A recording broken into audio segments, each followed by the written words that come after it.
ቅዱሱም ይቀደስ እርኩሱም ይርከስ አዋቂ ነኝ ባይገኝ የሰውን ድንበር አይጣስ የሚል አንድ አባባል አቃል ከሰሞኑ ሁኔታ ጋር ተያይዞ በጣም ብዙ ነገር የተባለ ነው። እኔ ግን እዚች ነገር በጣም ቀልቤና ጆሮዬን ስለሳበች ነው። አብይ አህመድ ፈራ 4 ኪሎ ተረበሸ ምናምን። አብይ አህመድ ፈራ ሄቼቼ በእውነት ፈርቶ ስልጣን ላይ ከመምጣቱ በፊት በምስራቅ አፍሪካ ውስጥ በገንዘብም በሴኩሪቲ አቅሟም አንቱታን ያተረፈችን ህወሓት የምትባል ግዙፍ ድርጅት ለማሽመድመድ እያሳሳቀ መለስ እግር ስር ቁጭ ብሎ በረከት ስምኦን የሚባል ጃይንት ሰው ሸውዶ እና አቦይ ስብሃትን ባልጠበቁት መንገድ ድርጅቱን እንዳልነበረ አድርጎ ስልጣን ላይ ከመጣ በኋላ እንኳን ችግኝ ሲተክል ኳስ ሲጠልት ሲስቅ ሲያሳቅቅ እናቶችን ሲስም በየሀገሩ ቱር ሲያደርግ በቃ አይሆንም ብለው እንደፈለጉ ሊጫወቱ ሲሞክሩ አሽመድምዶ አስቀምጦ ዛሬ ላይ ከዛሬ 9 እና 8 ዓመት በፊት የኢትዮጵያ ወታደር ቼክ ብታረግ በብሔር ተቧድኖ ቃታ ሊሳሳብ ጥቂት የቀረውን ወታደር እንደ አዲስ አደራጅቶ የሀገራዊ ሜንታሊቲ እንዲኖረው ወታደሩን አድርጎ ዛሬ ኢትዮጵያ ወታደሩ ፊት ብሔር ብታወራ በጥፊ ነው የሚጨረግድ ጉዳዩ አይደለም። ኢትዮጵያ ወታደር ኢትዮጵያ የሚል ሜንታሊቲ ወታደር ውስጥ ገንብቶ ከእግረኛ እስከ ስፔሻል ፎርስ እስከ አየር ኃይል በምስራቅ አፍሪካ ግዙፍ የወታደር ተቋም የገነባን ሰውዬ በግጥም ሊፈራ ማለት ነው። ያውም በለጨና በተጻፈ ግጥም አስፈርቶት አብይ ዌልካም ናስቲ እናውራ። አብይ አህመድ አሊ ስልጣን ላይ ከመጣ በኋላ በሱ ስልጣን ላይ መምጣት ምክንያት በርካታ የውጭ ሀገር ተቃዋሚዎች መጡ። በሰላም ሀገር ላይ ኑሩ ተባሉ። እድሉን አልተቀበሉም። እኔና አብይ ነን ሁለት መንግስት ነን ሲሉ ግርማ የሌለው ሞገሳቸውን ገፎ በሸሚዝና በካራባት አረጋቸው። ይሄው እንደ እብድ በየሚዲያው ሲናከሱት ያለ ቀለው እንደ ሶቪየት ህብረት ፈልቶ የቀዘቀዙ ሽማግሌዎች ሀገሪቱን መጫወቻ አያረጓትም ሽግግር መንግስት እያሉ የኢህአፓ ዝራዥ በትውልድ አይጫወትም ብለው ዳራ ሲዟቸው ቁጭ አድርጎ ምንነታቸውንም ማንነታቸውም የኢትዮጵያ ህዝብ እስኪያውቅላቸው ድረስ እርቃናቸውን አስቀርቷል። አብይ አህመድ አሊ እኮ በግጥም ሊወርድ ሊፈራ ማለት ነው።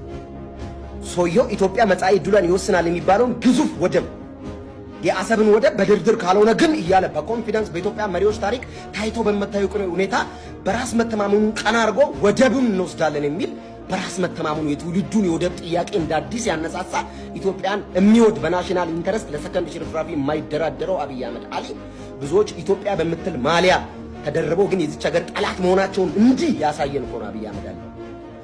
ብዙ ጊዜ ኢትዮጵያዊ ነን የሚሉ ሰዎች እኮ ፍንትው አድርጎ ዘረኛ መሆናቸውን እኮ ያሳየን አብይ አህመድ አሊ።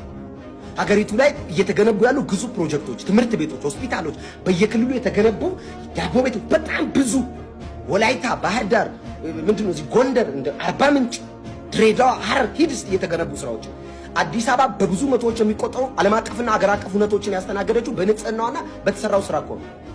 ገና ይቀጥላል እየተሰራ ብራይት የማይወድ ንጹህ ነገር የማይወድ የሚቆጣ ስፒሪት አግዛችሁ ከዓለምና ከዝሙት ከርኩሰት ከዘፈን ጋር ተደረባችሁ የምትቃወሙ አንዳንድ ኢየሱስን እናውቃለን የምትሉ ክርስቲያኖች ግን ታዘብኳችሁ። እንደ ክርስቲያን ለመሪ እንጸልያለን። በብዙ ምክንያት አብይ አህመድን እንደግፈዋል። በብዙ ምክንያት አትሊስት የሰው ይጸልያል ተንበርክኮ ኢየሱስ ይላል እግዚአብሔር ይመስገን ይላል እደግፈዋል። በዚህና በብዙ ምክንያቶች ግጥም አድርጌ ነው ከጎኑ የምቆመው ግጥም አድርጌ እና በዚህ ሁሉ መሃል እንዳልክ ችግር የለም አለ። መች ነው የሚያልቀው? ያልቃል፣ ይሰራል፣ እየተሰራ ይላል። የኢኮኖሚ ጥያቄ የኑሮ ውድነት ጥያቄ ያለው ህዝብ ኦፍ ኮርስ ይስተካከላል። በየክልል በየገጠር የተቀመጠው ሌባ ግን ሰክስጋ አውጥተህ ለመንግስት ማጋለጥ ያንተ ስራ ነው። ሌባ የለም አለ። ይሄ ለውጥ እንዳይሄድ ይሄ ብራይትነስ እንዳይቀጥል የሚያደርጉ የመንግስት ሹማምንት አሉ አሉ አሉ። መቼ ነው የሚጠፉት? ያጠፋቸዋል።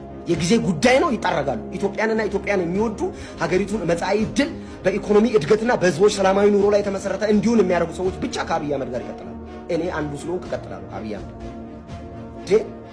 ሲሆን ለመሪ መጸለይ ሲገባ ቆማችሁ እኩል ህዝብን ትውልድን ደም የሚያፋስስና የኢትዮጵያን ህዝብ ማስለቀስ በጣም ሲምፕል ነው። በጣም ቀላሉ ነገር የኢትዮጵያን ህዝብ ማስለቀስ ነው። አሳዛኝ ክላስ ካልታስገባለ መከረኛ የሆነ ባንዲራ አለ ምናምን ስትል ማስለቀስ ቀላል ነው።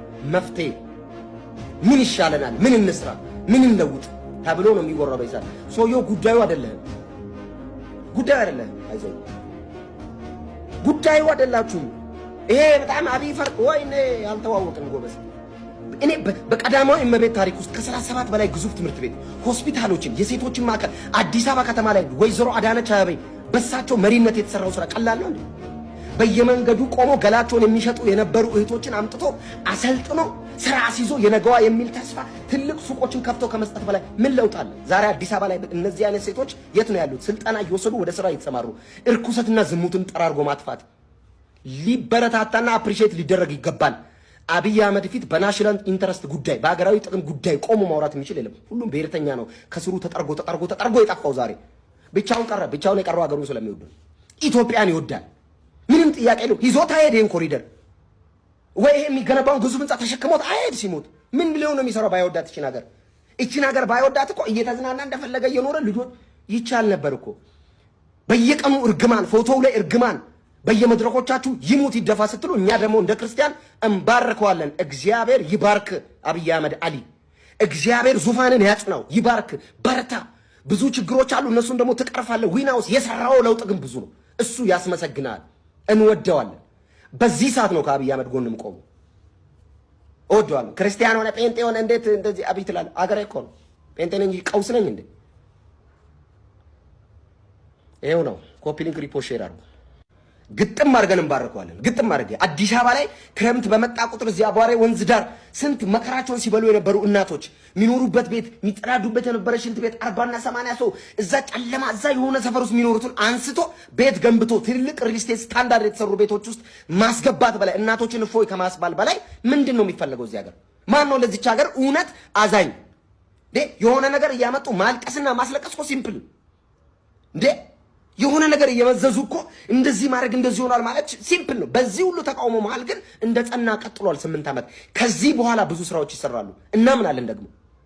እናምናለን እንዲሰራ የሚፈልገው ነገር ሁሉ ቀኛችንን እንሰጣለን። ምንም ጥያቄ የለውም። ከአብይ አህመድ ጎን ነኝ እንዴ! ምንድነው? ስንት ስራ ነው የተሰራው እዚህ ሀገር ላይ? ስንት ግዙፍ ፕሮጀክቶች ነው የሰሩት? ስንት ስራ እስቲ እንዘርዝር ከተባለ ማለት ነው። አሁን ቀጣይ ደግሞ የሚሰሩ ብዙ ስራዎች አሉ። ከእህል ጋርና ከምግብ ጋር የተያዘ የምግብ ጥያቄውን የሀገሪቱን በወደብ ምክንያት ደግሞ የሀገሪቱን ራቁታቸውን ሊያስቀሩ የነበሩ ጉዳዮች የወደብ ጥያቄ ሲመለስ ሁሉም መስመሩን ይዛል። እንደሚሳካ ተስፋ እናደርጋለን። እንዲሳካ እንጸልያለን እንጂ አልረግመውም። እኔ ከዝሙትና ደም ማፋሰስን አፕሪሼት ከሚያደርግ ከዘፈንና ከዚያ ዓለም ርኩሰት ጋር ቆሜ አልረግመውም። አብይ አህመድ አሊን እደግፈዋለሁ። አዘ ክርስቲያን እደግፈዋለሁ። ጨርሻለሁ። ጌታ ይባርክ፣ በርታ። ወይዘሮ ዝናሽ ታያቸው ቀዳማዊት እመቤት፣ እንደገና ወይዘሮ አዳነች አበቤ፣ ትልልቅ የመንግስት ሹማምንት፣ ምክትል ጠቅላይ ሚኒስትሩ፣ ሁላችሁም በየስፊ ነው ከሴኩሪቲ አንጻር መከላከያ አባላት፣ የፌዴራል ፖሊስ አባላት፣ ህዝባዊ ፖሊሶች፣ በሁሉም በሴኩሪቲ ላይ የምትለፉ የምትሰሩ ያላችሁ በርቱ። ጀግና ለዚች ሀገር የምትለፉ ከሌባ ጋር የምትታገሉ እናንተ እንዲህ የለፋችሁ ግን ከላይ ተቀምጠው የሚበላለ አሳልፋችሁ ስጡ። ከሌባ ጋር አንድ ቴብል ላይ አትቀመጡ። እናንተ ለዚች ሀገር የምትለፉ ሁላችሁም ሪስፔክት ይገባችኋል። እንጸልይላችኋለን፣ እንባረካችኋለን። ተባረኩ።